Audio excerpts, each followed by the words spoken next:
दोस्तों, सबसे पहला सवाल आता है कि हिजामा होता क्या है और ये किस तरीके से काम करता है। असल में कुछ समय बाद हमारे शरीर का गंदा खून चमड़ी के नीचे वाले हिस्से में आकर जमा हो जाता है, जिसे अगर शरीर से बाहर नहीं निकाला गया तो ये कई सारी बीमारियों का कारण बन सकता है, क्योंकि ये खून गंदा होता है और इसी गंदे खून को निकालने के लिए हिजामा थेरेपी का इस्तेमाल होता है, जिससे कि खून साफ होता है और कई सारी बीमारियां धीरे धीरे ठीक होने लगती हैं। जैसे कि हम आपको बता चुके हैं कि हिजामा को कपिंग थेरेपी के तौर पर भी जाना जाता है। अगर हम इस थेरेपी के बारे में बात करें तो ये थेरेपी 3 तरह की होती है: डायनामिक कपिंग, ड्राई कपिंग और वेट कपिंग। दोस्तों, सबसे पहले अगर हम डायनामिक कपिंग के बारे में बात करें, ये शरीर में मसल स्ट्रक्चर को सॉफ्ट करने और ब्लड के सर्कुलेशन को इम्प्रूव करने के लिए की जाती है। ड्राई कपिंग के प्रोसेस में कप के अंदर वैक्यूम क्रिएट किया जाता है, जिससे कि आसपास का गंदा खून कप के नजदीक आकर जमा हो जाए। और फिर जो वेट कपिंग होती है, इस प्रक्रिया में जो गंदे खून वाला हिस्सा होता है वहां हल्के हल्के कट लगाकर उनको बाहर निकाला जाता है। ऐसे में अगर साफ शब्दों में कहा जाए तो हिजामा ड्राई कपिंग और वेट कपिंग का मिला जुला कॉम्बिनेशन होता है, जिसमें पहले ड्राई कपिंग की सहायता लेकर गंदे खून को आसपास इकट्ठा किया जाता है और उस सर्कल वाले एरिया में हल्के हल्के कट लगाकर उसे खींचकर बाहर निकाल दिया जाता है, ताकि ये गंदा खून आगे चलकर कोई परेशानी का सबब न बने। अब दोस्तों, यहाँ जो सबसे अहम सवाल आता है वो ये कि ये प्रोसेस तो काफी दर्दनाक लगता है, तो क्या इसे कराने में दर्द भी होता है? और अगर इसे कोई कराता है तो इसके फायदे क्या हैं? यहाँ तक कि कई लोग ये भी सोचते हैं कि स्किन पर जो कट लगते हैं उसके निशान को ठीक होने में कितना समय लगता है।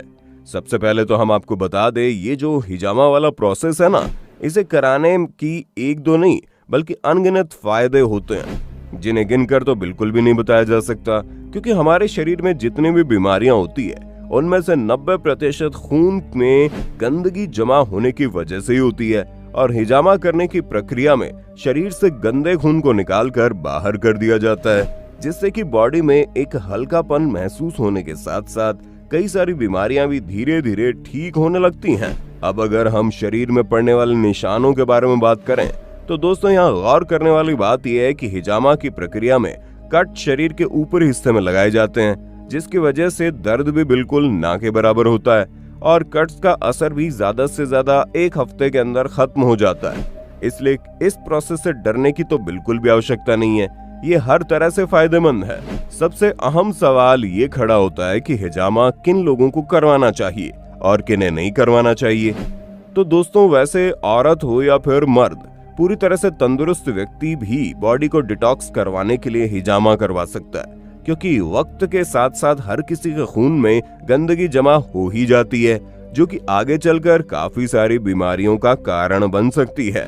लेकिन खासकर जिन लोगों में त्वचा से जुड़ी दिक्कतें हैं, जैसे कि एक्ने, पिंपल, एक्जिमा, सोराइसिस, बालों का झड़ना, लिवर से जुड़ी problem, high blood pressure, high cholesterol, arthritis यानी कि जोड़ों का दर्द, माइग्रेन में होने वाला सिर दर्द, हार्मोनल प्रॉब्लम जैसे कि थायराइड, मोटापा, सेक्सुअल प्रॉब्लम, बार बार सर्दी जुकाम होना, अस्थमा, इनफर्टिलिटी यानी कि औरत और मर्द में औलाद न होने की समस्या, कमजोर पाचन और इम्यूनिटी पावर को बढ़ाने के लिए भी हिजामा करवाना एक बेहतर विकल्प हो सकता है। यानी अगर आपको इस तरह की समस्याएं हैं तो आपको हिजामा जरूर करवाना चाहिए। लेकिन इस बात का भी हमेशा ध्यान रखें कि बुखार, डायबिटीज का बढ़ना, एपिलेप्सी और लो ब्लड प्रेशर की प्रॉब्लम जिस समय हो उस समय आपको हिजामा नहीं करवाना चाहिए। और हाँ, जो लोग खून पतला होने की दवा का इस्तेमाल करते हैं उन्हें भी बिना डॉक्टर की सलाह लिए हिजामा नहीं करवाना चाहिए, क्योंकि इस तरह की परिस्थिति में बहुत एहतियात बरतने की जरूरत होती है और फायदे होने के बजाय नुकसान भी हो सकता है। वैसे ज्यादा डरने की बात नहीं है, आप हिजामा करने वाले से भी ये सवाल पूछ सकते हैं। यहाँ एक सवाल ये भी उठता है कि कितनी उम्र के लोगों को हिजामा करवाना चाहिए। तो दोस्तों, वैसे तो हिजामा करवाने के लिए कोई खास उम्र नहीं बताएगी, क्योंकि ये तो इंसान के फिजिकल सिचुएशन पर डिपेंड करता है। लेकिन फिर भी 12 साल से कम और 50 साल से ज्यादा उम्र के ज्यादातर लोगों को हिजामा नहीं करवाना चाहिए, या फिर अगर वो करवाते भी हैं तो कोई माहिर हिजामा थेरेपिस्ट की सलाह जरूर लेनी चाहिए। अब बात आती है शरीर के किन किन हिस्सों पर हिजामा करवाना चाहिए। दोस्तों, हर अलग अलग प्रॉब्लम के लिए शरीर के अलग अलग हिस्से में हिजामा किया जाता है, इसलिए आपको जो प्रॉब्लम है वो हिजामा थेरेपिस्ट यानी कि हिजामा करने वालों को बताइए। वो आपको अच्छी तरह से सारी जानकारी दे देंगे। अच्छी तरह से सारी जानकारी देने का मतलब कि वो आपसे पैसे बनाएंगे। आजकल पैसे बनाने के लिए जिन लोगों को कपिंग थेरेपी के बारे में कुछ भी नहीं पता, वो लोग भी अपनी दुकान खोलकर बैठे हैं। इसलिए आपको पहले ये चेक कर लेना चाहिए कि कौन सही में थेरेपी करता है और कौन झोला छाप है, ताकि आपको परेशानी ना हो। जब आप इस थेरेपी को करवाएं तो उसके बाद आपको एक नई तरह की ताजगी महसूस हो।